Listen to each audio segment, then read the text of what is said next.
네, 안녕하세요. H플러스 양재병원 정형외과 전문의 이종원입니다.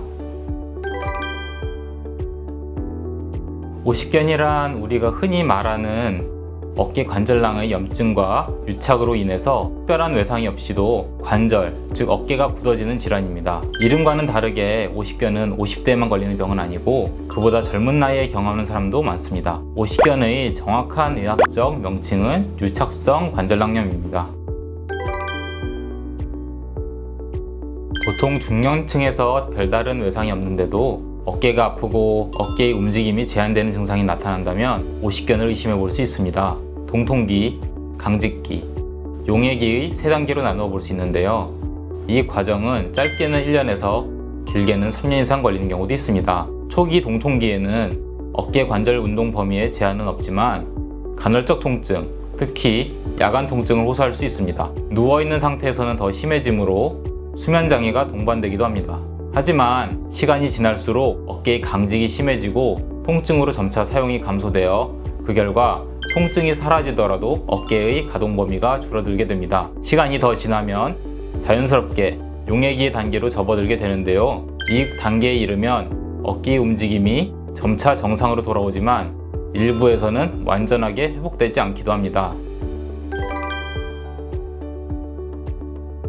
오십견은 회복이 되는 데까지 1에서 3년이라는 긴 시간이 걸리고 특히 통증이 심한 초기에 아무런 조치 없이 통증을 견디는 것이 쉽지 않고 팔의 가동 범위가 줄어들면서 일상생활하기 어렵다면 적극적으로 치료를 받는 것을 권해드립니다. 오십견은 시간이 지나면 자연적으로 치유되기도 하므로 반드시 치료를 해야 하는 것은 아니지만 아픈 시간을 최대한 줄이고 어깨의 가동 범위를 정상화시키기 위해 초기에 적극적인 치료에 나서는 것이 좋습니다. 일반적인 치료 목적은 통증을 경감하고 관절 운동 및 기능을 회복하는 것입니다.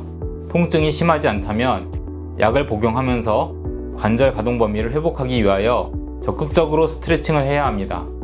하지만 스트레칭을 하면 어깨가 너무 아픈 경우가 많고 약만으로는 통증이 조절되지 않는 경우가 많아서 주사 치료를 함께 받는 경우가 많습니다. 통증이 어느 정도 견딜 만한 수준으로 조절되면 적극적으로 스트레칭을 하여 어깨 관절의 가동을 정상 수준으로 회복시키는 것을 목표로 합니다. 6개월 이상 치료를 하였음에도 불구하고 통증이 지속되고 어깨 관절의 강직이 회복되지 않는 경우에는 마취하에 도수 조작을 하여 관절의 강직을 풀어주고 관절경으로 남은 유착 조직을 늘려줄 수 있습니다. 중년 이후가 되면 발생 가능성이 커지는 오십견에는 특별한 예방법이 없습니다. 다만 평소 어깨 주위 관절을 부드럽게 하는 체조를 많이 하고 어깨의 근력을 강화시켜주는 운동을 해주는 것이 가장 좋은 방법입니다. 대개 오십견으로 어깨가 아프면 운동을 멀리하게 되지만 움직임이 없어질수록 어깨가 더 빠른 속도로 굳는다는 사실을 유념해야 합니다. 통증이 참을만 하다면 적극적으로 스트레칭을 지속하고 타인의 도움을 받기보다는 본인이 직접 여러 번 스트레칭을 하는 것이 도움이 됩니다. 이때 따뜻한 물에 샤워를 하거나 따뜻한 팩으로 찜질을 하고 나서 스트레칭을 하면 어깨의 근육이 부드러워져서 효과가 더욱 좋습니다. 한번 오십견이 발병한 어깨에 다시 오십견이 재발하는 경우는 많지는 않은데요. 하지만 당뇨, 갑상선 기능 저하증과 같은 2차성 원인이 있거나 유방수술의 과거력이 있는 경우에는 오십견이 재발하거나 반대측 어깨에 다시 발생하는 경우가 있기 때문에 주의해야 합니다.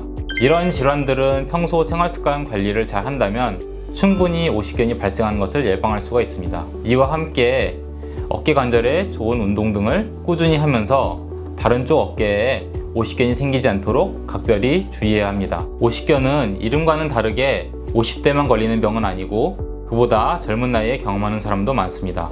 치료하지 않을 경우 증상이 1, 2년 이상 지속되어 생활에 많은 불편을 초래할 수 있기 때문에 증상이 느껴진다면 방치하지 말고 전문 의료기관을 찾으시기 바랍니다.